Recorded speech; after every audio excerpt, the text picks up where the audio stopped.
ආයුබෝවන් කියලා පිළිගන්නවා අපේ අලුතෙන් පටන් ගන්න YouTube channel එකට Finish with Sinhala.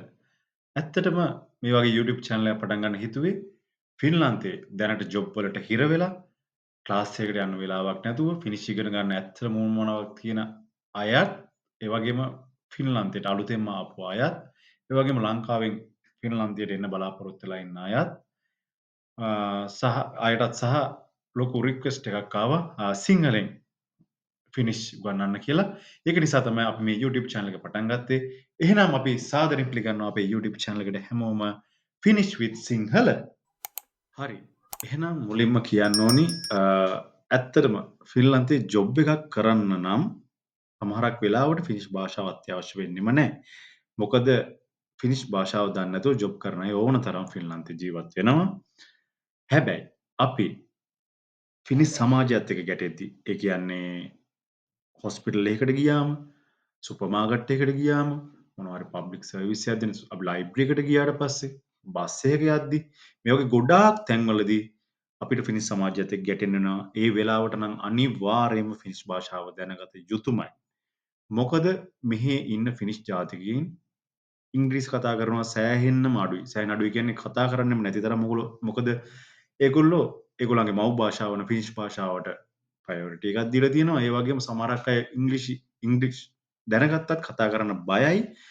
මොකද සමහරක් වෙලාවට වරදී කියලා අපි වගේම තමයි ඉංග්‍රීසි කතා කරන්න බයයි. ඒ වගේම වරදී කියලා. ඒ වගේම තමයි මෙහි තියෙන ගොඩාක් වචන ෆිනිෂ් භාෂාවලින්ම විතරමයි තියෙන්නේ. අපිට කොයි වෙලාවකවත් අපි සාමාන්‍ය උදාහරණයක් විදිහට ගත්තොත් අපි කතා කරනවා අපි කාර් එකට කියන්නේ අපි කවදාවත් සිංහලෙන් මෝටර රථය කියලා කියන්නේ අපි කාර් එකට කියන්නේ කායක කියලා.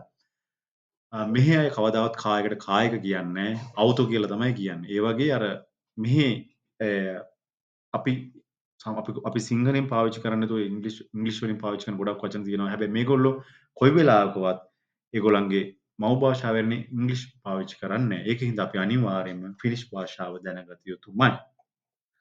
හරි. දැන් තියෙන ප්‍රශ්නේ තමයි කොහොමද ෆිනිෂ් භාෂාව ඉගෙන ගන්න කියන එක. ඇත්තටම මම ෆිනිෂ් භාෂාව උගන්වන්නේ සරල ලෙස සිංහල භාෂාවෙන් ෆිනිෂ් භාෂාව. මොකද මට හිතුණ දෙයක් තමයි සිංහලෙන් ෆිනිෂ් උගන්වන්න එක හරි ලේසියි කියලා. මොකද උදාහරණයක් විදිහට ගත්තොත් මම පාසලට යනවා කියන එක ඉංග්‍රීසියෙන් කියන්නේ සාමාන්‍ය විදිහට මම පාසලට යනවා කියන එක ඉංග්‍රීසියෙන් කියන්නේ I go to school.